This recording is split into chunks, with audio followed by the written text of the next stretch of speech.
ये video lecture bearing के ऊपर हम देने जा रहे हैं।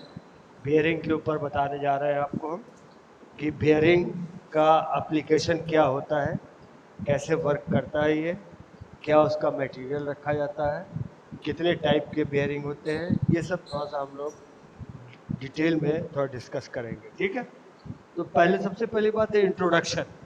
बियरिंग होता क्या है, what do you mean by bearing? Introduction. There are many rotating and moving part in the motor vehicle. Vehicle के अंदर बहुत से मूविंग पार्ट होते हैं। Shaft, spindle, axle, rod and sliding part are the example, है ना। ये सब मूविंग पार्ट होते हैं गाड़ी में। When the parts are operating for some times, they produce tremendous heat and seize कर जाएगा। ये पार्ट अगर बहुत देर तक चलते रहे, आपस में रगड़ते रहे, तो क्या होगा? थोड़ी देर बाद सीज कर जाएंगे ना, टूट जाएंगे, सीज कर जाएंगे। Thus not being able to operate further, फिर ऑपरेट नहीं करेंगे। This defect damages the whole unit. This defect is reminded by the device called bearing. Remedied by the device called bearing. इस डिफेक्ट को हम लोग bearing के through खत्म करते हैं, कम कर देते हैं। The bearings used in this part avoid actual contact between the rotating and sliding part, therefore preventing heating and seizing, है ना। बियरिंग जो होता है रोटेटिंग पार्ट के बीच में प्रिवेंट करता है, सीज न करने पावे, ठीक है, या फ्रिक्शन कम हो जाए, इसके लिए हम लोग बियरिंग का यूज करते हैं। Thus, bearing plays a very important part in automobiles. They are also used in all type of machineries, engines, mechanisms for supporting and controlling the motion of the rotating and sliding part. This chapter deals with various type of bearing like radial bearing, pivotal bearing, thrust bearing. ठीक है? Special care is taken to describe the plain bearing. Bearing crush, bushing, ball bearing, roller bearing, which are generally used in automobile. इस type के bearing ज़्यादातर use किए जाते हैं। In addition, bearing alloys and lubrication of bearing in the automobiles are also discussed. ठीक है? तो सबसे पहले types of bearing. Types of bearing में हम लोग लेंगे पहले कितने टाइप के बेयरिंग होते हैं। The bearing are classified into 3 types which are given below. 3 type के बेयरिंग होते हैं। सबसे पहला होता है आपका रेडियल बेयरिंग, दूसरा होता है पिवोटल बेयरिंग, तीसरा होता है थ्रस्ट बेयरिंग। लिखते फिर एक बार हम।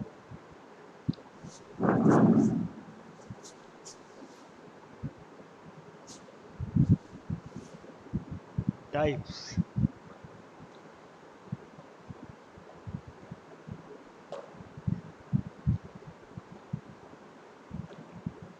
Radial bearing, pivotal bearing and thrust bearing। ठीक है, 3 टाइप के बेसिकली बेयरिंग्स होते हैं, pivotal, radial and thrust. Okay, तो सबसे पहले रेडियल बेयरिंग हम देखें क्या होता है। तो रेडियल बेयरिंग जो है उसका स्केच, रेडियल बेयरिंग जो है वो, this bearing supports the shaft in a fixed position. The position is against the load acting perpendicular to the axis of the shaft only. This radial bearing is also known as journal bearing. Journal bearing या radial bearing दोनों एक ही चीज होता है। इसमें thrust जो होता है, thrust load जो है वो, हेलो, thrust load जो है bearing का, वो डायरेक्टली जो है bearing बेयर करता है, थ्रस्ट लोड बेयर करता है, इसलिए इसको रेडियल बेयरिंग बोलते हैं।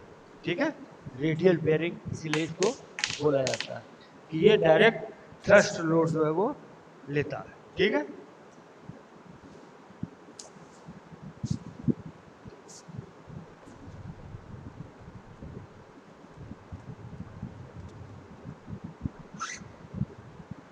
डायरेक्ट जो होता है थ्रस्ट लोड लेता है, इसलिए इसको हम लोग रेडियल बेयरिंग बोलते हैं। इसका एक छोटा सा हम आपको स्केच दिखा दें।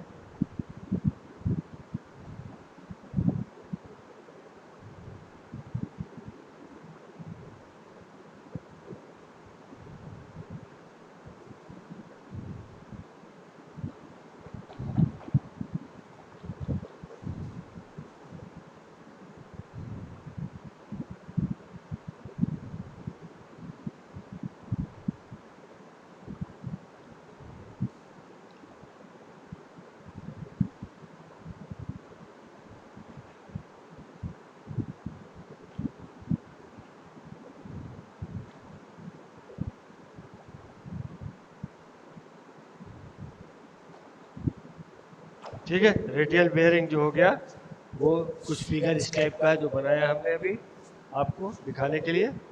उसमें क्या है, जर्नल होता है, एक जर्नल होता है। पहला सबसे पहले जर्नल देखिए दिखाई दे रहा है, आप देखेंगे तो जर्नल है एक। जर्नल का मतलब शाफ्ट का वो पोर्शन जहाँ पर बेयरिंग आता है। तो इस तरह से ये आपका एक जर्नल दिखाई दे रहा है और बेयरिंग जो है वो लगा हुआ है, ऊपर से कवर्ड है, नीचे से भी कवर्ड है। ठीक है, उसके बाद होता है पिवोटल बेयरिंग। पिवोटल बेयरिंग क्या होता है? A bearing that supports the vertical shaft at its end is called pivotal bearing. Vertical shaft के एंड पर जब लगा रहता है बेयरिंग, उसको बोलते हैं पिवोटल बेयरिंग। देखो स्केच बनाया हुआ है यहाँ पर,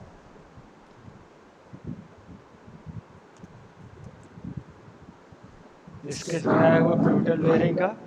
शाफ्ट जो है वर्टिकल है आपका, शाफ्ट जो है आपका वर्टिकल है। ठीक है, शाफ्ट जो है वो आपका वर्टिकल है। तो इस तरह से ये पिवोटल बेयरिंग का स्केच बनाया हुआ है यहाँ पर। तीसरा आ जाता है थ्रस्ट बेयरिंग। थ्रस्ट बेयरिंग भी बनाया है स्केच यहाँ पर, थ्रस्ट बेयरिंग का भी। थ्रस्ट बेयरिंग का स्केच देखो, ये बिवेल गियर है, बिवेल गियर दिख रहा है, दो बिवेल गियर्स है। तो वो एक दूसरे के ऊपर थ्रस्ट, वो दूसरे के ऊपर प्रेशर डाल रहे हैं और ये गियर जो है शाफ्ट के ऊपर प्रेशर डाल रहा है। तो इस तरह से जो बेयरिंग भी शाफ्ट पर लगा रहेगा वो उसके ऊपर जो है वो एक थ्रस्ट वर्क करेगा।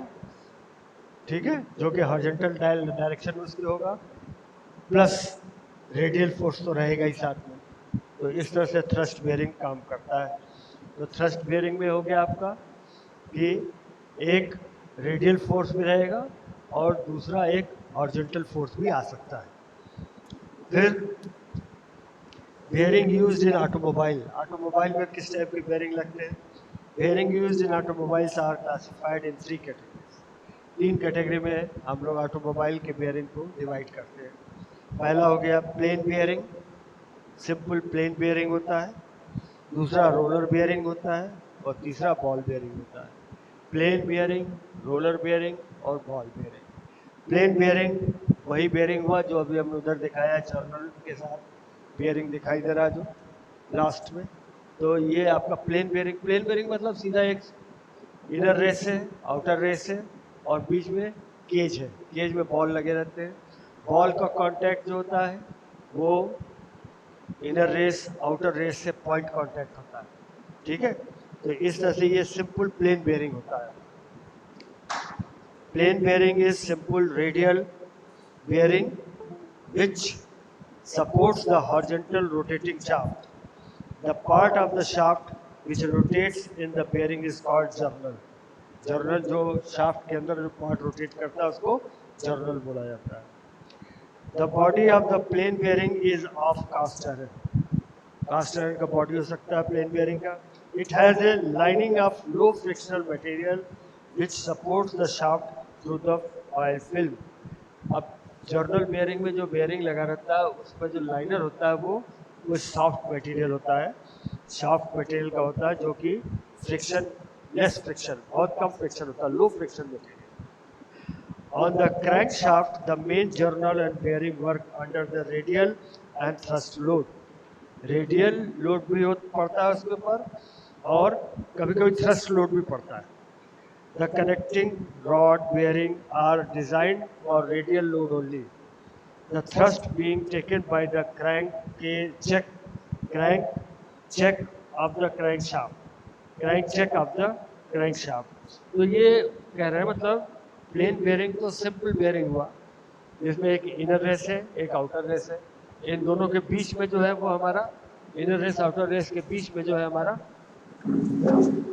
इनर रेस और आउटर रेस के बीच में हमारा जो होता है वो होता है केज, केज में बॉल फिट किए रहते हैं, ठीक है।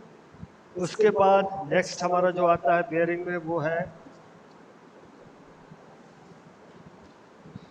Bearing crush. बेयरिंग क्रच क्या, क्रच CRUSH, बेयरिंग क्रच क्या होता है? Bearing crush, the small portion which is projected from the bearing insert beyond its seal is called bearing crutch. The crutch on the bearing insert used in the connecting rod. Connecting rod में जो आपका big end bearing side का bearing है या small and है, big and का खास तौर से, तो वहाँ जो हमारा बेयरिंग लगता है that is your simple bearing. Bearing जो लगता है दो पोर्शन में बेयरिंग लगते हैं, एक ऊपर में कप टाइप का होता है, एक नीचे में कप टाइप का होता है। इन दोनों के बीच में थोड़ा सा गैप रखा जाता है, वो गैप कहलाता है क्रच। इन दोनों के बीच में जो होता है ऊपर का जो आपका बेयरिंग है बुश बेयरिंग, तो इसको बुश बेयरिंग बोलते हैं। ऊपर का जो बुश बेयरिंग है और नीचे का जो बुश बेयरिंग है, इन दोनों के बीच में थोड़ा सा गैप रखा जाता है और इस गैप को बोलते हैं आप क्रच, ठीक है। When the cap is bolted down, the projected portion are squeezed, thereby forming a crutch fit between the bearing and the bore, है ना। जब आप उसको टाइट कर देते हैं, बोर्ड लगा के टाइट कर देते हैं, तो ये डिस्टेंस कम हो जाता है। To ensure a firm seat and good heat conductivity between the parts, the height of this projected portion is 0.05 mm. 0.05 mm इसका हाइट होता है मैक्सिमम। उसके बाद आता है bushing.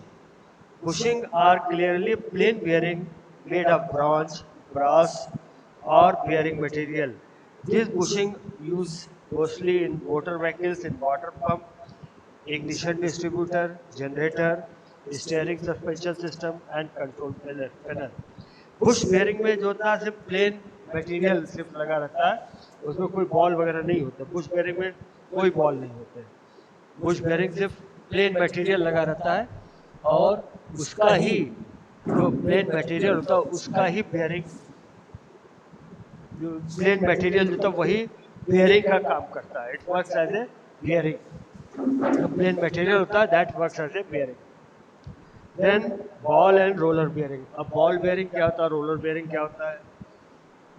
these type of these type of these type of these type are called anti-friction bearing. Bearing, their frictional losses are many times less than that of plain bearing. Both the bearing provide rolling friction instead of sliding friction, है ना। Ball bearing में या roller bearing में rolling friction आता है और bush bearing में sliding friction आता है। बुश बेयरिंग में स्लाइड होता है, बेयरिंग जो होता है वो स्लाइड होता है, जबकि बॉल बेयरिंग में जो होता है वो स्लाइडिंग नहीं होता है, वो रोलिंग होता है। बॉल बेयरिंग रोलिंग होता है या आपका रोलर बेयरिंग जो होता है वो रोलिंग होता है। Ball and roller bearing are employed in transmission system and in many part of the passenger car. The ball bearing are used when the load is light and uniform, and the roller bearing are employed when the load is heavy and end thrust are great, है ना। Ball bearing कहाँ use करते हैं? जब बहुत कम load रहता है, simple सा रहता है, कोई शाफ्ट है उसके ऊपर कोई कम लोड पड़ रहा है तो वहाँ पर बॉल बेयरिंग लगा देते हैं। बॉल बेयरिंग लगाने से फायदा क्या होता है? पॉइंट कांटेक्ट हमको मिलता है। पॉइंट कांटेक्ट जब मिलता है तो बॉल बेयरिंग पे हमें सीधा उसको हम फिट कर देते हैं बॉल बेयरिंग को, तो वहाँ पर हमारा पॉइंट कांटेक्ट बनता है। जबकि रोलर बेयरिंग जो होता है वो हैवी लोड के लिए होता है, लोड जब ज़्यादा होता है। रोलर बेयरिंग जो होता है वो, या रोलर बेयरिंग का फिगर देखो हमने बनाया हुआ है। रोलर बेयरिंग जो होता है वो ज़्यादा लोड लेता है, जब लोड ज़्यादा पड़ता है तो रोलर बेयरिंग का यूज़ किया जाता है, ठीक है। और रोलर बेयरिंग जो होता है वो थ्रस्ट लोड में लेता है और आपका heavy employees when the load is heavy and and thrust is great, and में थ्रस्ट जो होता है ज़्यादा होता है। Ball bearing, the face of both side rings are of same width. Steel ball roll between the outer and inner ring. Steel ball जो होता है वो आउटर और इनर रिंग के बीच में मूव करता रहता है, उसको बोलते हैं cage. Radial thrust bearing. Outer ring has wide face at one side and narrow face and another side. अब ये रेडियल थ्रस्ट बेयरिंग क्या हुआ? ये मतलब जो एक्सियल लोड दे रहा है. रेडियल लोड तो ऊपर से हुआ आपका रेडियल अलोंग द रेडियस, और जब एक्सियल लोड भी आ जाता है तो वो आपका थ्रस्ट बेयरिंग कहलाता है.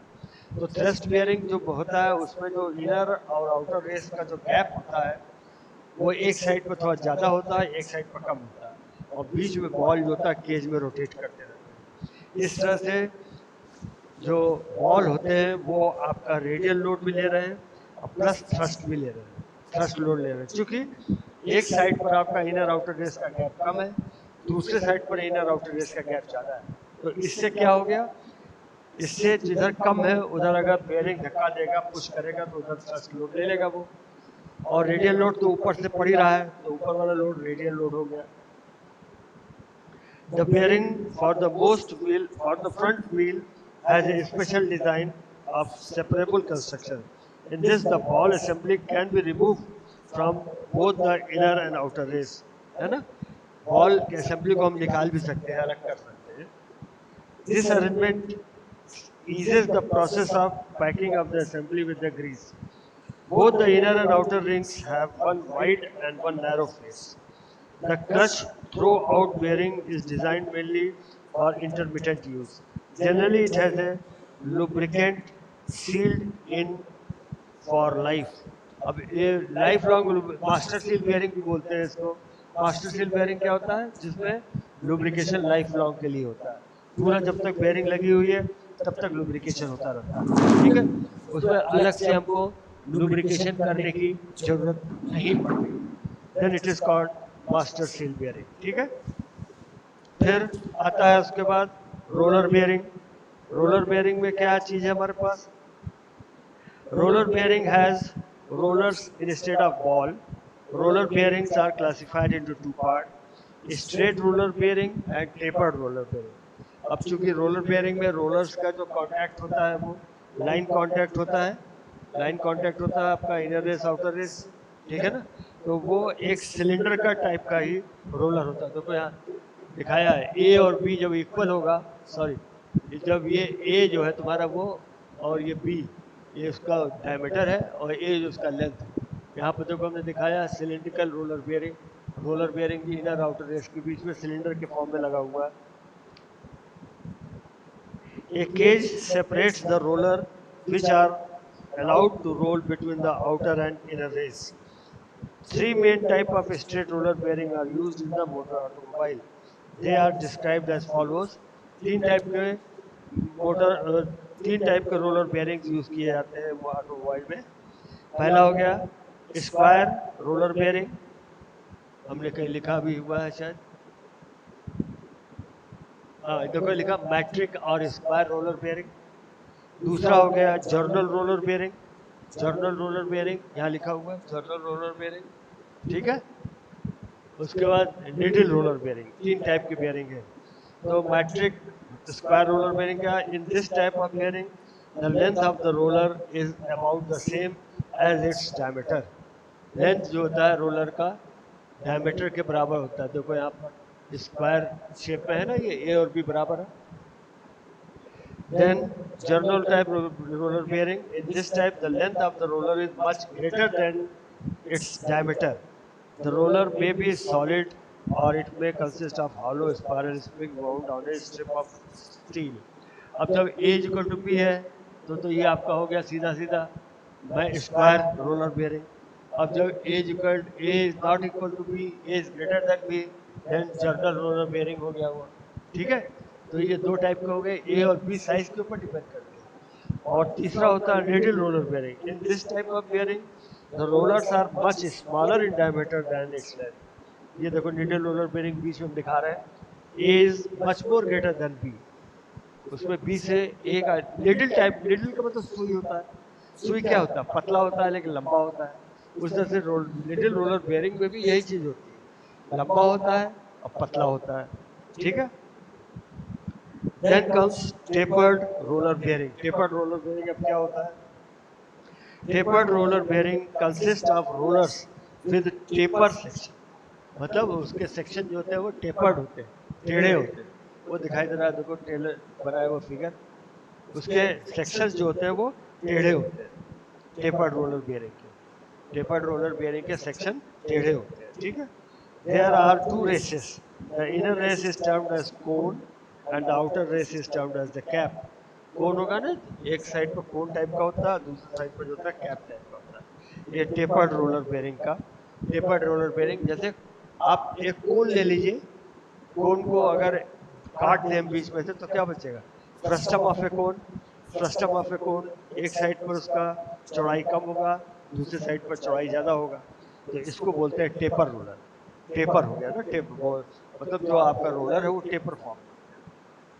The taper roller bearing possess high thrust capacity, thrust load ज्यादा ले सकते हैं। They are used in pair, each bearing resisting end thrust in an opposite direction, है ना। थ्रस्ट को अपोजिट डायरेक्शन में, एक दूसरे से अपोजिट डायरेक्शन में थ्रस्ट को ये लोड लेते हैं, थ्रस्ट लोड लेते हैं, ठीक है। तो टेपर रोलर बेयरिंग बहुत यूज होता है। टेपर रोलर बेयरिंग में रोलर जो होता है बेटा, वो एक कोन का फ्रस्टम, कोन का फ्रस्टम होता है। कोन को अगर आधा हम काट दें सीधा लेकर के, कोन को एक साइड से, यहाँ पर हमने दिखाया भी है, देखो कोन को काटा हुआ है हमने,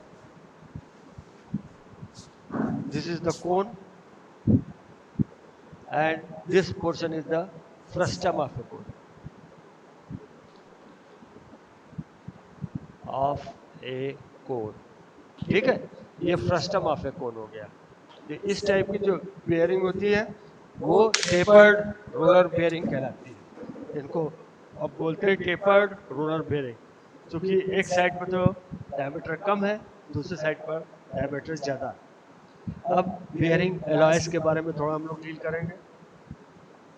An alloy function as a bearing alloy provided it possesses the required anti-frictional properties and sufficient strength and resistance to corrosion. It should also possess some desirable properties for a specific condition, है ना। Bearing alloys, bearing का material क्या होना चाहिए, वो material बड़ा important होता है बेयरिंग का। कई टाइप के मटेरियल यूज किए जाते हैं बेयरिंग में,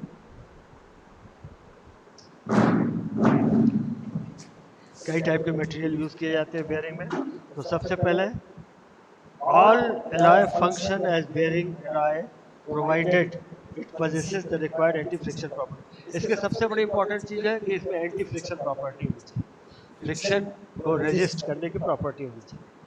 material used in sliding bearing are white metal bearing alloy. White metal bearing आता है, लेड बेस बेयरिंग होता है।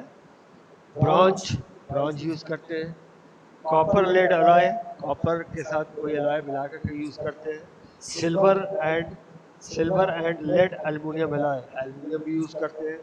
पोरस मेटल बेयरिंग, तो सबसे ज्यादा बेटा व्हाइट मेटल बेयरिंग हम लोग बहुत यूज करते हैं एज ए बुश बेयरिंग। देखो बुश बेयरिंग और बॉल बेयरिंग या रोलर बेयरिंग में बहुत मेन फर्क क्या है? बुश बेयरिंग में बेटा पूरा एरिया कांटेक्ट बनता है, ध्यान रखो। बुश बेयरिंग में पूरा एरिया कांटेक्ट होता है, जैसे big end bearing, connecting rod का बिग एंड बेयरिंग है, वहाँ पर क्या है, बिग एंड बेयरिंग में नीचे जो दो कप में बेयरिंग लगे रहते हैं वो शाफ्ट के साथ, मतलब बिग एंड बेयरिंग के पिन के साथ पूरा एरिया कांटेक्ट बनाते हैं। That's why they are called bush bearing, इसलिए उनको बुश बेयरिंग बोलते हैं, ठीक है। हमने लिखा भी है कहीं बुश बेयरिंग, देखो लिखा प्लेन बेयरिंग और बुश बेयरिंग।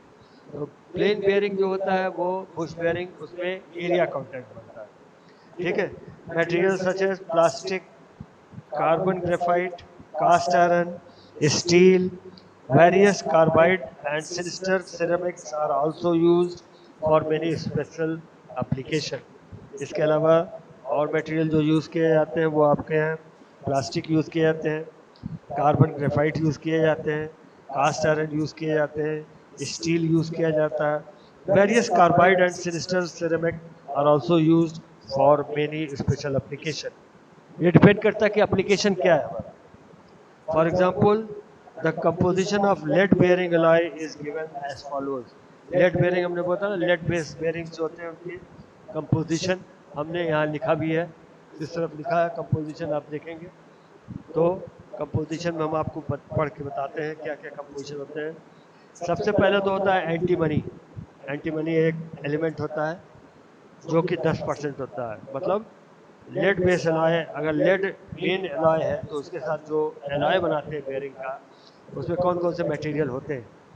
एंटीमनी होता है, एंटीमनी एंटी फ्रिक्शन मटेरियल होता है। टिन होता है, 4.5% टिन होता है।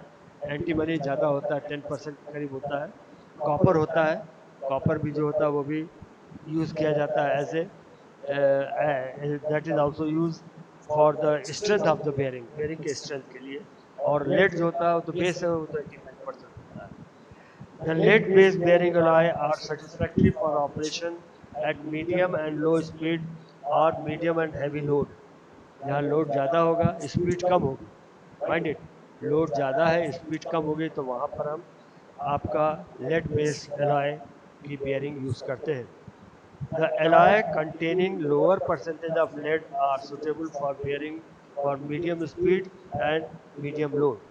The alloy containing higher percentage of lead are found suitable for heavy load at low speed. जब लो स्पीड होगा, हैवी लोड होगा, तो उस केस में ज़्यादा परसेंटेज ऑफ लेड यूज़ किया जाएगा। जब लोड भी होगा और मीडियम स्पीड होगा, तो उस केस में लेड की परसेंटेज थोड़ी कम होगी। ठीक है, तो इस तरह से मटेरियल जो है आपने आपको बताया, जो कि लेड बेस एलॉय होता है ज़्यादातर। उसके बाद lubrication of the ball and lubricant roller bearing, इनका लुब्रिकेशन कैसे होता है। The purpose of applying the lubricant to the bearing is as follows. First क्या है, लुब्रिकेट द ऑपरेशनिंग सरफेस, जो ऑपरेट कर रहे हैं मतलब इनर आउटर फेस जो कांटेक्ट आ रहे हैं उनका लुब्रिकेशन करते हैं। दूसरा, to protect the part from the rust and corrosion, corrosion ना हो कहीं उसमें, अगर मान लो लुब्रिकेशन नहीं किया गया तो करोजन लग सकता है या उसमें रस्टिंग हो सकती है, कुछ भी डैमेज हो सकता है।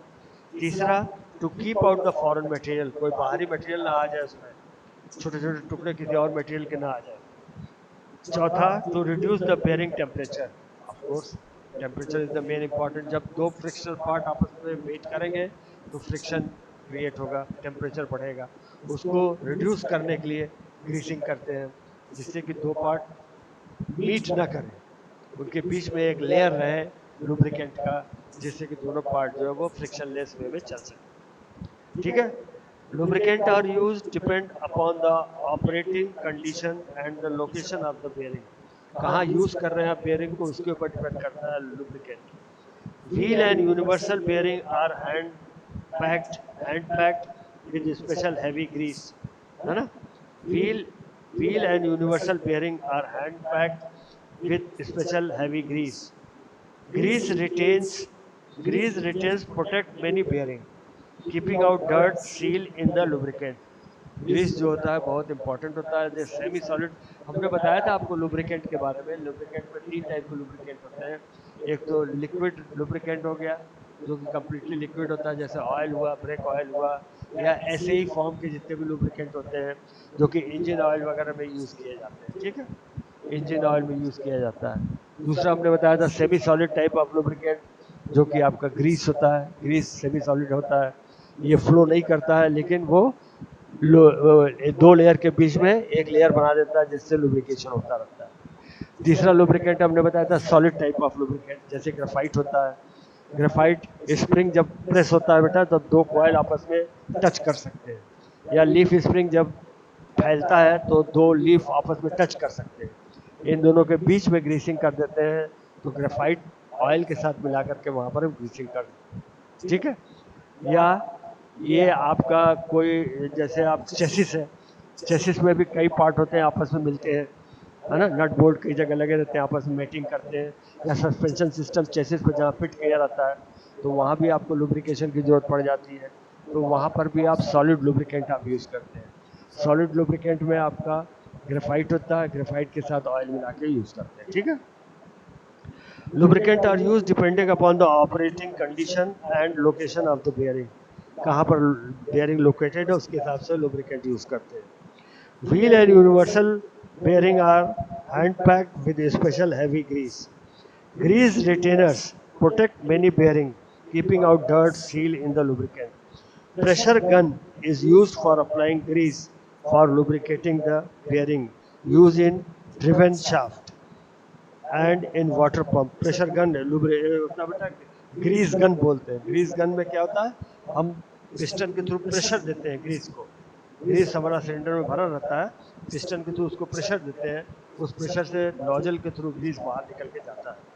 ठीक है, तो शॉर्ट में हमने आपको बताया the device used for supporting the rotating shaft is called bearing. ठीक है, there is three type of bearing, namely radial bearing बताया हमने, रेडियल लोड हो, पिवटल बेयरिंग बताया जो वर्टिकल लोड हो, एंड थ्रस्ट बेयरिंग मतलब साइड लोड जब हो।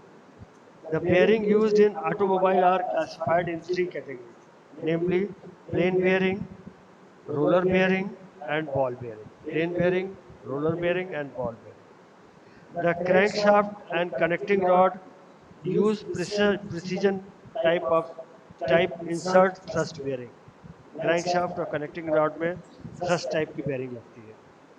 When the cap of the connecting rod is bolted down, the bearing crush from a press fit between the bearing and the bore, है ना? अगर big end bearing को अगर ऊपर से बोल्ट टाइट कर दे तो जो क्रश वाला डिस्टेंस है वो कम हो जाता है।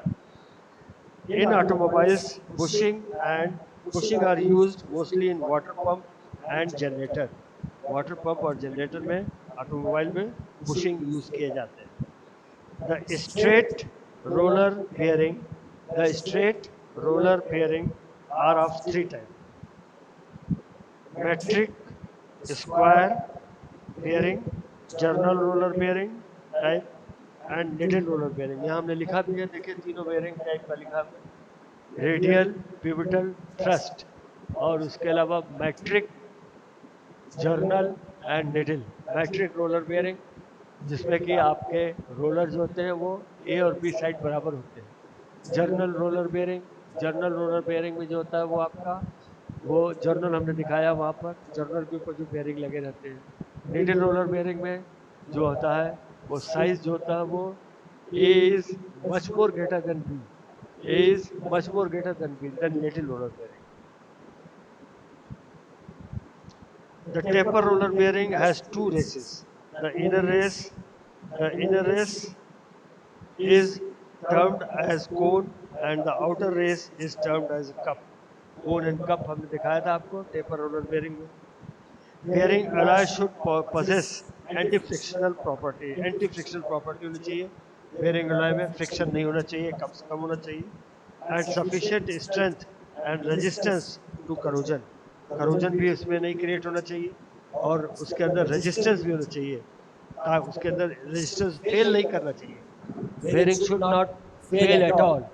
ठीक है, उसमें रेजिस्टेंस इतना होना चाहिए कि वो फेल ना करे। देन सेलेक्ट द करेक्ट और most probable answer of each of the following. A thrust bearing supports the rotating shaft. A thrust bearing supports the rotating shaft against the load acting radially to the axis of the shaft, vertical at its end against the side thrust। तो thrust bearing क्या होगा?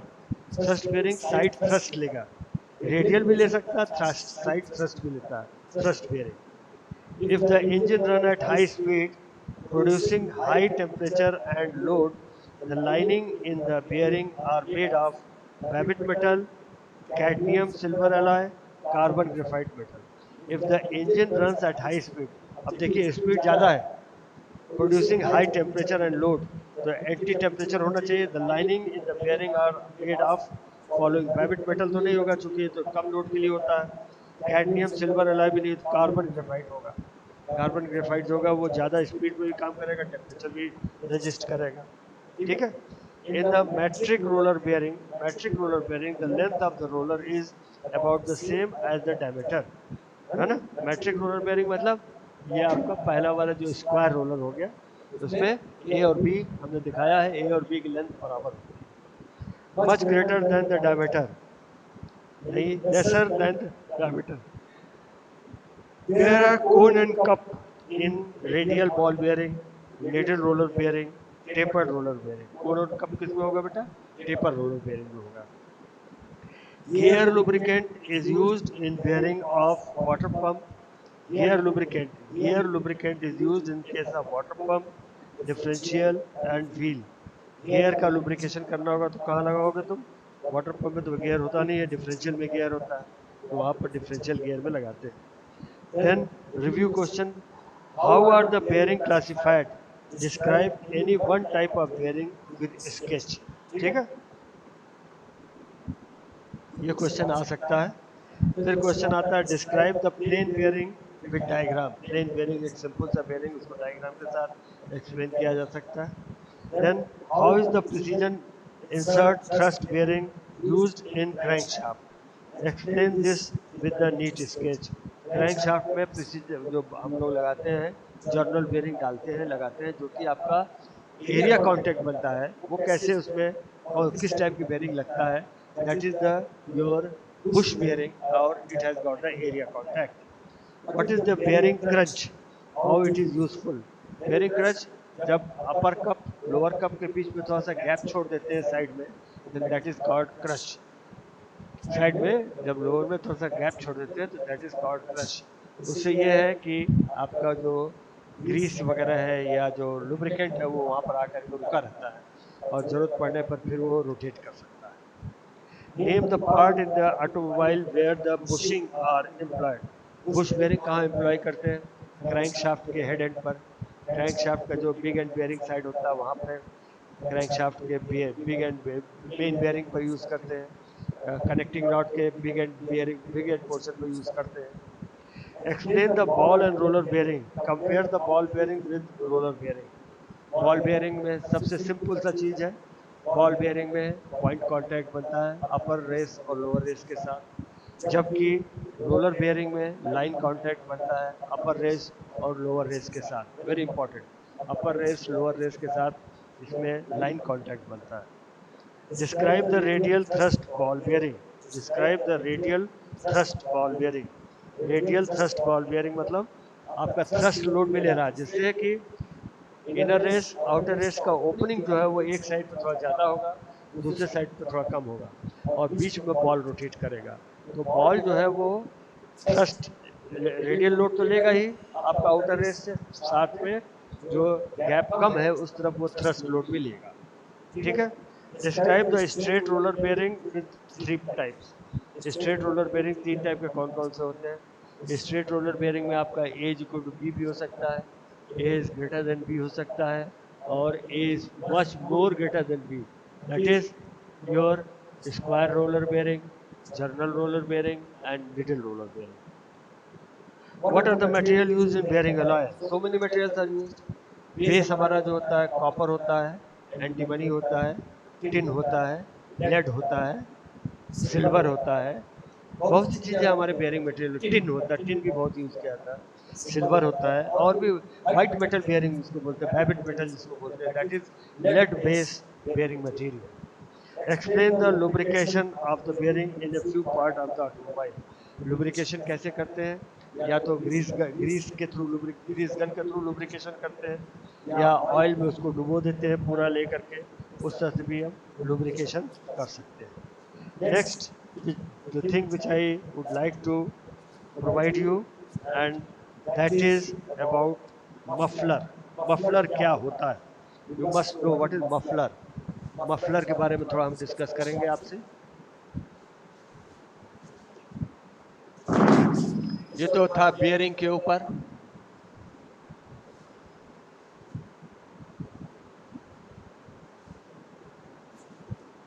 अब थोड़ा सा muffler के बारे में discuss करेंगे कि मफलर क्या होता है.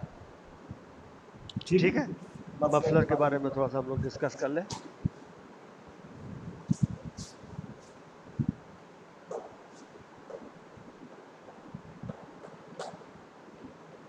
What is muffler?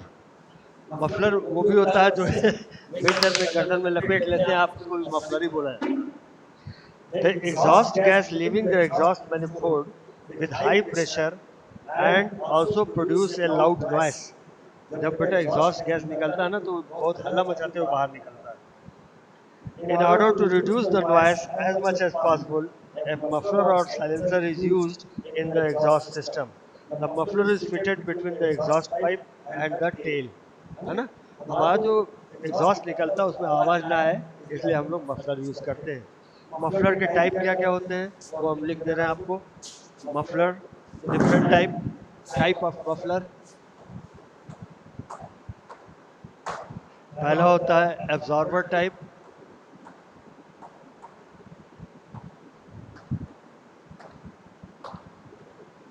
दूसरा होता है बैफल टाइप. दूसरा होता है wave cancellation type.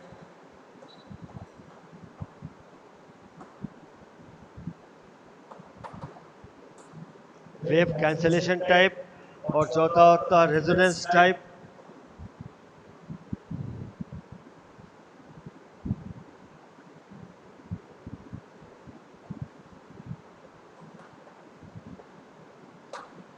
Resonance type. दूसरा कंबाइंड रेजोनेंस एंड कंबाइंड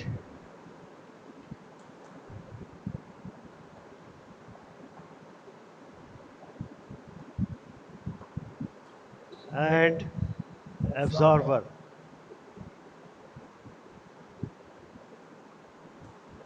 तो ये चार टाइप के मफलर होते हैं. मफलर कहाँ यूज किए जाते हैं? जो आपका एग्जॉस्ट गैस निकलता है, एग्जॉस्ट गैस जो बाहर निकलता है वो आवाज बहुत तेज करता है, उसको अरेस्ट करने के लिए हम लोग ये मफलर का यूज करते हैं. तो एब्जॉर्बर टाइप मफलर क्या होता है? The absorber type muffler consist of perforated tube around which fibre glass और steel wool is placed to absorb sound. Sound ही तो हमको मेन चीज है, उसको एब्जॉर्ब करना रहता है. तो उसके लिए हम लोग जो है वो absorber type of muffler use करते हैं. The exhaust gas flow through the perforated tube. The noise absorbing material reduces the fluctuation of the high pressure exhaust gas, thus reducing the intensity of the noise. है ना? Noise की intensity कम कर देते हैं. उसके बाद जो हमारा next है वो one intensity of the gas, thus reducing the intensity of the gas. One type of One type of muffler is the straight flow absorber type muffler. In this, the exhaust gas flow through a perforated tube directly. Perforated tube के through directly flow करता है. Another type of muffler is the reverse flow absorber type muffler. In this type, exhaust gas flow along the tube when which are bent tube के through pass करता है ये, है ना? That was your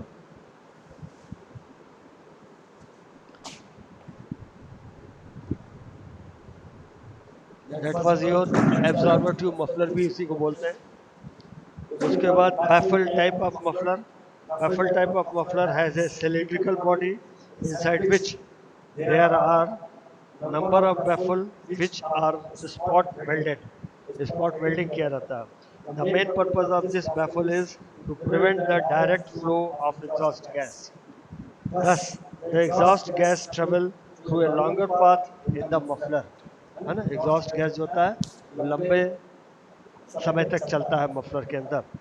Many different design of baffle are adopted in muffler. Two different design, कई type के design होते हैं. These type of muffler have very low efficiency.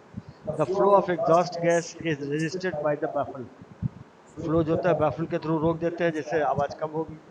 The developed back pressure due to which some amount of engine horsepower is lost. इससे back pressure भी develop हो जाता है. तो जब बैक प्रेशर डेवलप करेगा तो वो डायरेक्ट इंजन के ऊपर थ्रस्ट जाएगा, तो जिससे कि इंजन के एचपी का लॉस भी होता है. Then wave cancellation type of muffler, that is the third type of muffler. In the wave cancellation type of muffler, the exhaust gas are divided into two parts. Wave flow in the muffler, and when they come out of the muffler, the crest of the wave coincides with the trough of the second wave, thus cancel each other. As a result, noise is eliminated. एक का trough दूसरे के crust से match कर जाता है। जो flow होता है एक का थ्रस्ट दूसरे के क्रस्ट से मैच करता है और इस तरह से नॉइस कम हो जाता है। This is achieved if the length of the path of the two waves differ by half wavelength. Although the wave cancellation method does not completely eliminate noise, it is reduces to a desirable level. Noise जो होता है काफी कम हो जाता है। Then resonance type of muffler. The resonant type of muffler consists of number of resonants called Helmholtz resonance, named after the inventor. Helmholtz resonance type of muffler. The resonants are in series and a pipe having an access port passes through the series. The exhaust gas flow through this pipe and resonant remove the fundamental of the higher harmonic of the engine noise. है ना? Resonance type of muffler जो होते हैं वो harmonic motion के through होता है। Then combined resonance and absorber type muffler. The straight flow absorber type muffler may have a resonance chamber. This chamber is provided at the one end of the show of the at the one end. Sometimes it provides in middle. This resonance chamber is able to reduce the pressure of the exhaust gas and thereby reduces the noise. है ना? A separate unit called resonator is provided in the resonance chamber. This is connected in series to the muffler in some design. ठीक है? तो muffler का use हमने आपको बताया क्या होता है। मफलर जो होता है वो आपका वाइब्रेशन जो आवाज आती है उसको कम करने के लिए यूज किया जाता है। वो जो आवाज आती है जो आपका गाड़ी जब चलती है तो जो एग्जॉस्ट निकलता है वो बहुत ज़्यादा नॉइस क्रिएट करता है। तो नॉइस ना क्रिएट करें उसके लिए हमको मफलर का यूज़ करना पड़ता है। मफलर का फंक्शन ये होता है कि जो हमारा एग्जॉस्ट निकल रहा है उसका डिस्टेंस किस तरह से ट्रेवल कराना है उसको अंदर में, जिसको साइलेंसर भी बोलते हैं आप। साइलेंसर भी वही चीज़ है जो मफलर है। तो अंदर में जो एग्जॉस्ट निकल रहा है उसको कैसे हम ट्रेवल कराएं जिससे कि हमारा उसका जो आवाज़ है वो ख़त्म हो जाए या कम हो जाए। यही मेन फंक्शन है। ठीक है? तो इसके लिए क्या होता है, कितने टाइप के मफलर हम लोग यूज़ करते हैं। पहला एब्जॉर्बर मफलर होता है। एब्जॉर्बर मफलर जिसमें क्या होता है, परफोरेटेड ट्यूब लगे रहते हैं with fibre glass and steel wool steel wool is placed to the absorber sound to absorb sound, है ना। ग्लास वूल लगे रहते हैं जिससे एक साउंड होता है एब्जॉर्ब करता है। देन बैफल टाइप में अंदर में प्लेट बने रहते हैं जिससे कि एग्जॉस्ट गैस को ट्रेवल करने में दिक्कत आए, ऊपर नीचे होकर के तब ट्रेवल करेगा। तो उसमें वो हुआ आपका बैफल टाइप का हुआ। उसके बाद तीसरा हमने आपको बताया वेव कैंसिलेशन टाइप। ये बड़ा स्पेशल टाइप का होता है wave cancellation type. The exhaust gas are divided in two parts. इसमें दो पार्ट में एग्जॉस्ट गैस को डिवाइड कर देते हैं। The wave flow in the muffler and when they come out of the muffler the crust of the one wave coincides with the trough of the second wave, thus cancel each other. As a result, noise is eliminated. है ना। तो wave type के muffler में दो part में वो divide हो जाता है जो कि नॉइस को कैंसिल कर देता है। Although the wave cancellation method does not completely eliminate noise, it reduces to a desirable level. Noise जो होता है सर्टेन लेवल पर कम हो जाता है, डिजायरेबल लेवल तक ले आते हैं उसको हम, जिससे कि नॉइस हमारा कम हो जाता है। फिर रेजोनेंस टाइप ऑफ मफलर बताया हमने। Series of pipe having an access to port with series, मतलब उसमें अंदर में रेजोनेंस होता है। जो हम एग्जॉस्ट गैस निकल रहा है उसको डायरेक्ट निकलने नहीं देते हैं, उसको पाइप के थ्रू कनेक्ट करते हैं और रेजोनेंस करता हुआ चलता है। फिर उसके बाद होता है कंबाइंड रेजोनेंस एंड एब्जॉर्बर, जिसमें रेजोनेंस भी होता है और एब्जॉर्बर टाइप का भी लगा रहता है। तो इस तरह से जो एग्जॉस्ट गैस हमारा निकलता है उसका हमें नॉइस कम करना होता है। सबसे पहली बात, नॉइस बहुत इम्पोर्टेंट चीज़ होता है, उसीलिए साइलेंसर, उसको साइलेंसर भी बोलते हैं। और दूसरी चीज़ जो हमें कम करनी रहती है वो होता है प्रेशर। जो है प्रेशर, जिस प्रेशर से वो बाहर निकल रहा है उसका प्रेशर भी कम करना रहता है। लाउड नॉइस एंड प्रेशर, इस दोनों चीज़ों को कम करने के लिए हम मफलर का यूज़ करते हैं। मफलर जो है वो साइलेंसर भी उसी को बोलते हैं, मफलर को ही हम लोग साइलेंसर भी बोलते हैं। तो वो मफलर भी होता है और उसको साइलेंसर भी बोलते हैं, दोनों चीज एक ही चीज हुआ आपका, ठीक है। तो इस तरह से हमने आपको काफी कुछ बताया, मफलर साइलेंसर के बारे में बताया। अब तीसरा चीज छोटा सा और है, सुपर चार्जर। उसको भी थोड़ा सा हम आपसे डिस्कस करते हैं, आपको बता दें क्या होता है सुपर चार्जर। नाम सुना होगा आपने, super charger.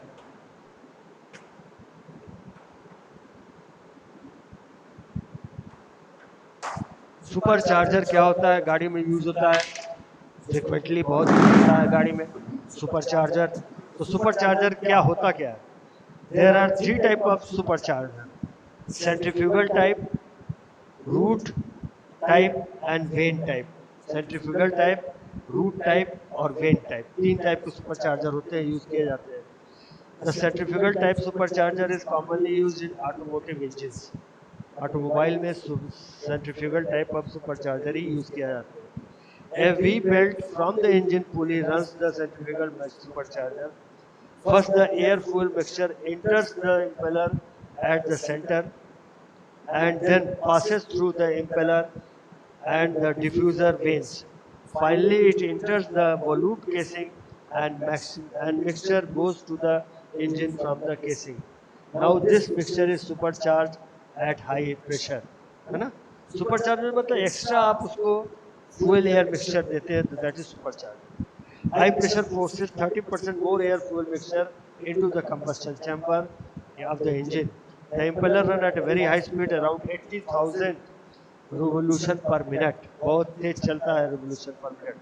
The impeller should be able to withdraw the high stresses produced at this speed. Impeller are usually made of dura aluminum or alloy steel to withstand high stress. भाई जब 80,000 RPM पर चलेगा कोई चीज तो stress भी बहुत ज्यादा डेवलप करेगा। तो उसके लिए हम लोग जो मटेरियल यूज करते हैं वो होता है आपका dura aluminium. Dura aluminium, aluminium का एलॉय होता है ड्यूरा एल्यूमिनियम। उसके बाद होता है root supercharger.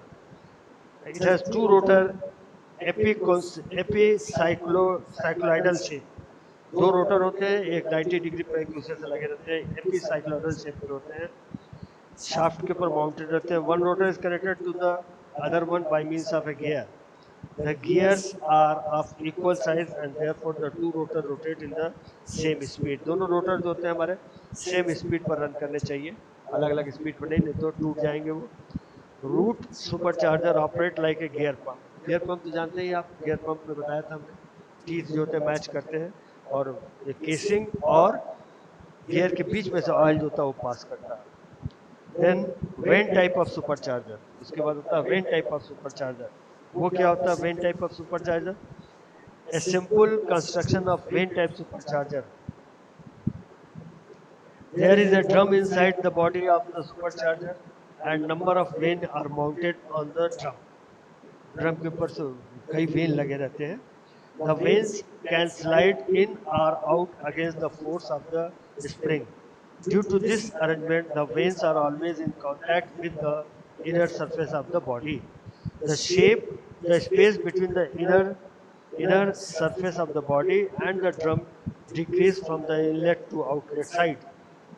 In this way, quantity of mixture which enters at the inlet decreases in volume. Due to this decrease in volume, the pressure of the mixture which increased at it reaches the outlet, है ना?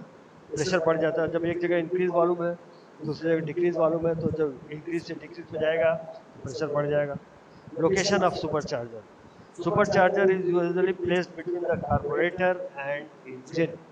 Carburettor and engine को धीरेन्द्र धीरेन्द्र 3 बजे धीरेन्द्र को भेज दो, धीरेन्द्र को। तो location of supercharger कहाँ होता है? Location supercharger usually place between the carburettor and engine. Engine और कार्बोरेटर के बीच में फिट किया जाता है। This location is mostly adopted because the carburettor can operate normally without any adjustment, है ना? Carburetor can operate without any adjustment. Alternately, Carburetor is mounted in between the supercharger and the engine. Carburetor जो होता है engine और supercharger के बीच में लगा रहता है. In this case, pressure in the float chamber of the carburetor should be made equal to the supercharger pressure. उसके बाद आता है टर्बो चार्जर का नाम सुना होगा आपने. तो अब इतना बहुत है हमारा ख्याल है. It is too much now. I think I have delivered around 55 minutes. 55 minutes का लेक्चर हमने दिया आप लोगों को. ठीक है. Control P